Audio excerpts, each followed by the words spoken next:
جب تمہارے پروردگار نے فرشتوں سے کہا کہ میں مٹی سے انسان بنانے والا ہوں، جب میں اس کو درست کر لوں اور اس میں اپنی روح پھونک دوں تو اس کے آگے سجدے میں گر پڑنا، سو تمام فرشتوں نے سجدہ کیا مگر ابلیس کہ وہ اکڑ بیٹھا اور کافروں میں ہو گیا۔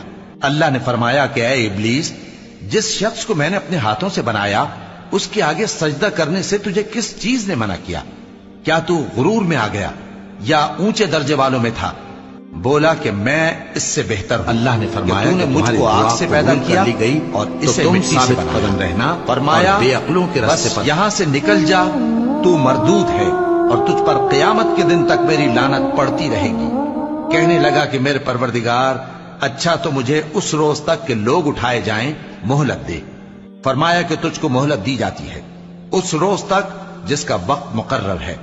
کہنے لگا کہ مجھے تیری عزت کی قسم، تمہارے پروردگار نے ارشاد فرمایا ہے کہ اس کے سوا کسی کی عبادت نہ کرو چنے ہوئے ماں باپ کے ساتھ فرمایا کرتے رہو۔ اگر ان میں سے ایک یا دونوں میں تجھ تمہارے سے سامنے جو ان میں سے بڑھاپے کو تیری پہنچ پیروی جائیں کریں گے تو ان کو سب سے جہنم کو بھر دوں گا اور نہ انہیں